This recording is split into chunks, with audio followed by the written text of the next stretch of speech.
Hey, good morning. Welcome to the morning brief. Today's Friday, February 28th. So it is the last day of February, last day of the second month of the year.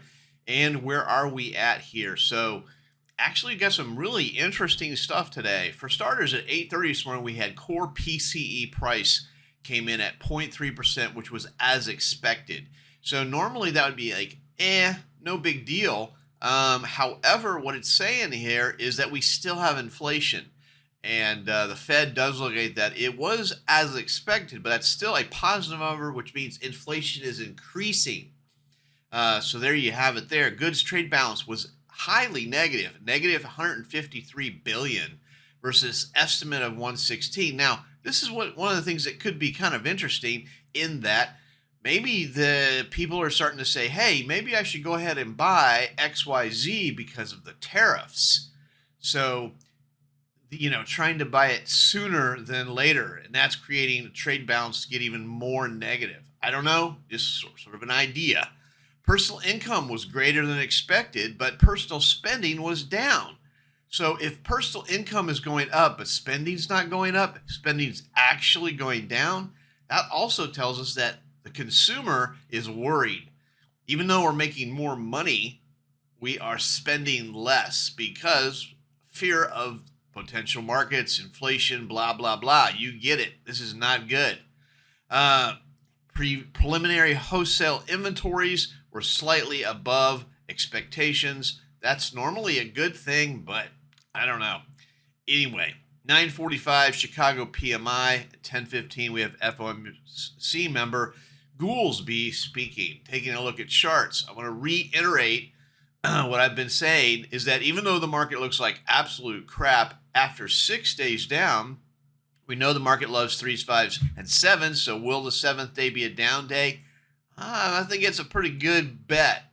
And, we do have this little level of support here. These two lows, a couple of lows back here of support. We are still in this area of what I consider price consolidation or the muck. However, if we get below this, maybe we have something to get worried about.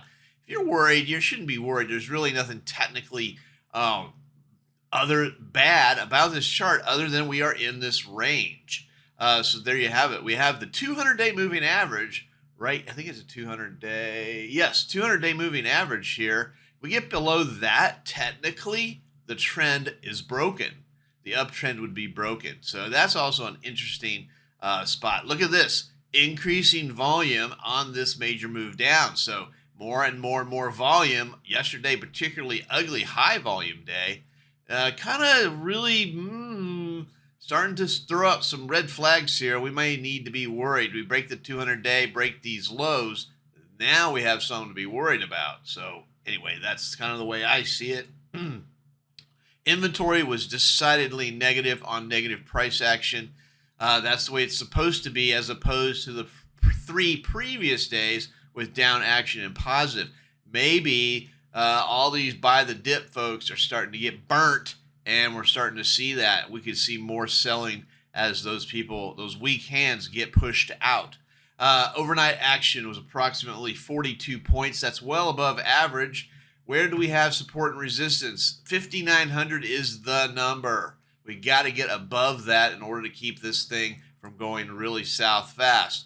5,900, 5,910, 5,930-ish area. Support. We do have support around 5,865 area.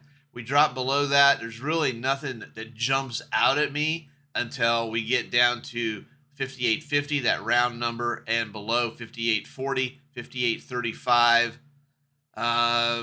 Let's see. There's a good confluence area there around 58.17. So there you have your support and resistance levels. Stock Trader's Almanac is not helping. It is a 28.6. So there's only a 28.6% chance the market will be up today based on historics.